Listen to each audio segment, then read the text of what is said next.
Good evening అండి. ఈరోజు అయితే నేను టమాటా పచ్చడి చేస్తున్నానండి.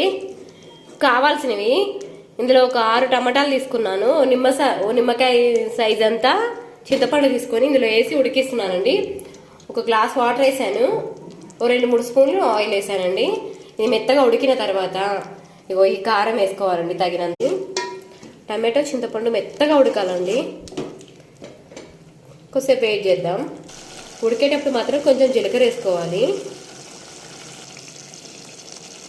ఫ్రెండ్స్, టమాటా దగ్గర పడ్డది అంటే మెత్తగా అయిపోయింది. మనం పట్టించిన కారం అండి ఇది. మా ఫ్రెండ్ సునీత పంపింది, మా మేనత్త కూతురు. ఇప్పుడు ఇది అవసరమైంది.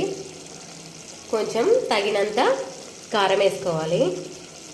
నేనైతే 2-3 స్పూన్లు ఎక్స్ట్రా వేసాను. నెక్స్ట్ దీన్ని మొత్తం కలుపుకోవాలండి. పైకి టమాటా మెత్తగా ఉడుకుతుందండి. ఇట్లా మనం మెత్తగా పప్పు గుత్తితోటి నలుపుకోవాలి.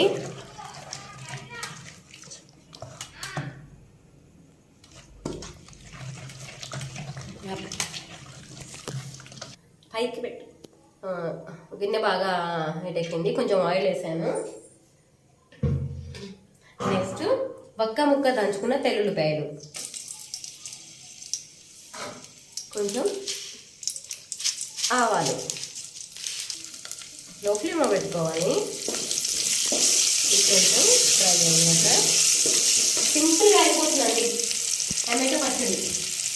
మన ఇంట్లో తిన్నీకి ఏం లేనప్పుడు, టయానికి ఏం చేసుకోవాలో తెలియనప్పుడు 2 టమాటాలు ఉంటే చాలండి. టమాటా కొంచెం చింతపండు, టమాటో పచ్చడి రెడీ అయిపోతుంది.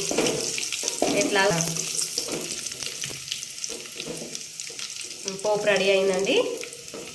కొంచెం సైడ్కి పెట్టు. నెక్స్ట్ ఇందులో మనము రెడీ చేసుకున్న టమాటో పచ్చడి వేసుకోవాలి.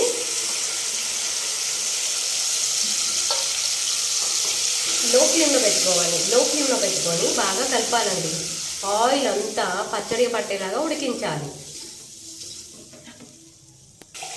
హాయ్ ఫ్రెండ్స్, టమాటా పచ్చడి రెడీ అయిపోయిందండి.